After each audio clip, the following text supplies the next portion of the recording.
Oi! Hoje é resenha de 2 contos do livro Uns e Outros, Contos Espelhados. O clássico é O Fim de Algo, de Ernest Hemingway.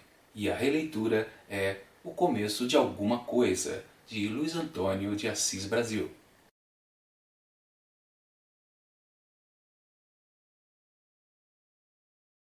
Nos velhos tempos, Hortons Bay era uma cidade de madeireiros. Ninguém que morasse lá conseguiria ficar longe do som das grandes máquinas da serraria em frente ao lago. Assim começa o conto de Ernest Hemingway, O Fim de Algo. Logo em seguida, nesse lago surge um casal a bordo de um pequeno barco de pesca. E eles estão ali para a caça da truta, enquanto lançam linhas e anzóis na água onde deixam transparecer uma conversa monótona e um tanto quanto meio técnica entre os dois. Eles realmente se esforçam em pegar as trutas, mas elas não mordem as iscas. A partir daí o casal passa mais algumas horas refazendo todo o sistema de extração dos peixes até o fim da tarde, quando então finalmente eles desembarcam, descansam e começam aquela conversa decisiva. Este conto do Hemingway, O Fim de Algo, trata de muitos fins. Ele começa expondo o fim da era das grandes madeireiras ali naquela região. Os peixes até ainda existem em quantidade, mas eles não são tão fáceis assim de serem pescados. E já o amor entre aqueles dois, homem e mulher, parece que também acabou. Sem querer dar spoiler do final dessa história, eu passo para a releitura do Luiz Antônio de Assis Brasil, que ele intitulou de O Começo de Alguma Coisa, e entre parênteses, imitando Ernest Hemingway. Bom, o que ele realizou ali na sua escrita realmente foi uma imitação, quase uma cópia do original. Praticamente, com outras palavras, as suas palavras, ele conta a mesma coisa que está acontecendo lá no conto do Hemingway. Com a diferença que o final não segue a mesma linha, ou segue na verdade, talvez o seu inverso, mas não o seu, vamos dizer, contrário. Inverte, mas também continua a mesma coisa. O título que ele deu à sua releitura, Começo de Alguma Coisa, parece dizer que ele está oferecendo uma visão diferente dos mesmos fatos. Sim, é verdade, do jeito que ele coloca o terceiro personagem da história, que eu não contei lá do primeiro conto, mas que também existe aqui, dá a entender que a história toma um rumo talvez positivo, com mais esperanças, pode-se dizer desse modo.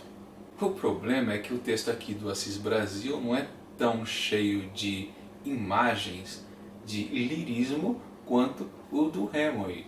E essa é a grande diferença entre os contos, a brutal diferença. Se a história é praticamente igual, só lá no finalzinho tem uma certa mudança, uma inversão de valores, digamos assim, ela na verdade não se configura como uma cópia quase exata, porque na verdade ele tira todo o lirismo da história. Hemingway cria 2 grandes imagens no seu conto. O primeiro é lá na abertura, quando ele descreve o fim das madeireiras.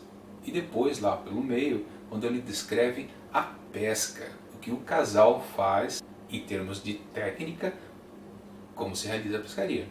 Essas 2 descrições não estão por acaso e muito menos para encher linguiça, como muita gente costuma fazer e como muitos leitores não gostam. É sempre assim, quando um leitor esbarra com uma sequência descritiva e cheio de pormenores, ele já começa a ficar de saco cheio e começa a ler sem prestar muita atenção, como se tudo aquilo não quisesse dizer nada. No caso aqui desse conto, as 2 descrições querem dizer muito, e é coisa que falta na releitura do Assis Brasil. Com certeza a grande imagem oferecida ali na descrição do fim da madeireira é o silêncio, o ritmo que o Hemingway encadeia as frases, a gente vai percebendo que cada vez mais aquela região ali do lago, que a madeireira fica perto do lago, vai ficando silenciosa. E por complemento, o lago é silencioso. Pescaria é um esporte ou um ofício silencioso, não se faz barulho enquanto está pescando. Se preserva o silêncio da região. É necessário o silêncio na pescaria. Mas a imagem que o Ernest Hemingway monta para a gente sobre a pescaria é a sedução. Enquanto ele faz o detalhamento ali de como o casal refaz as iscas para continuarem a pescar as trutas, na verdade ele está demonstrando como o homem seduz a mulher e como a mulher seduz o homem. É preciso sedução para se iniciar uma relação. O amor é uma caça predatória, coisa que muita gente se esquece em literatura romântica.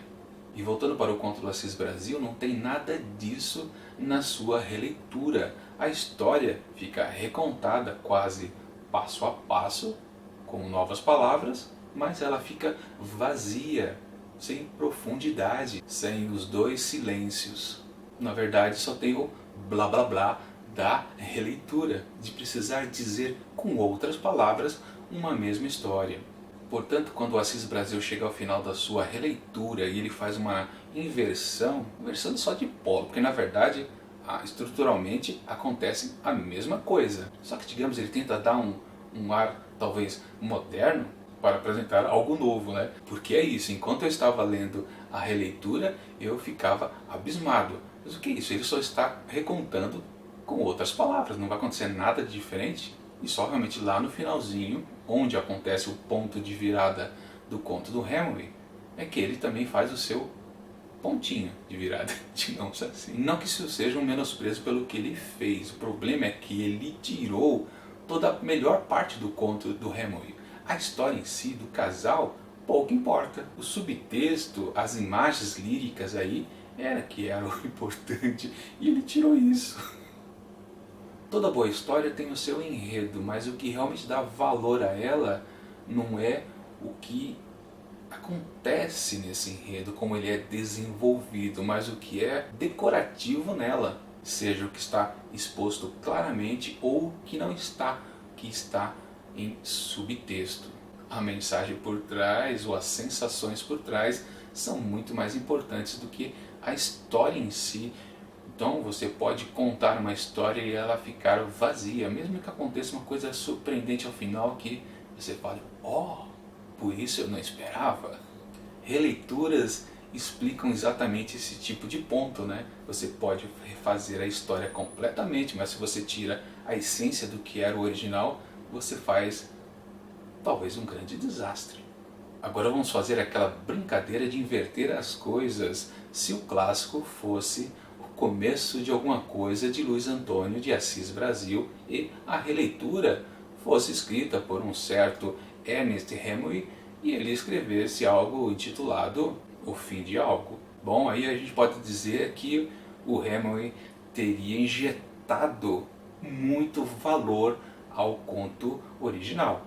Ele teria entendido que era necessário fazer uma marcação maior do que acontece naquela historinha banal, injetar valor a uma história que podemos dizer corriqueira. Na verdade seria algo assombroso.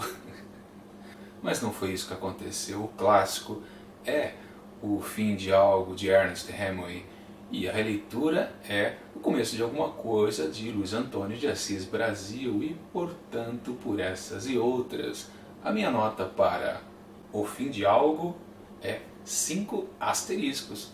Mas, para essa releitura aí, sem sal, começo de alguma coisa de Luiz Antônio de Assis Brasil, é apenas 2,5 asteriscos. Bom, é isso. Semana que vem, na quinta-feira, mais uma dupla desse livro, Uns e Outros, Contos Espelhados. E o próximo conto a receber uma releitura é um conto de Clarice Lispector. Enquanto o vídeo não chega, curta esse daqui e assine o canal, isso vai ajudar bastante para que o Imantado de Livros cresça mais um pouco e até mais.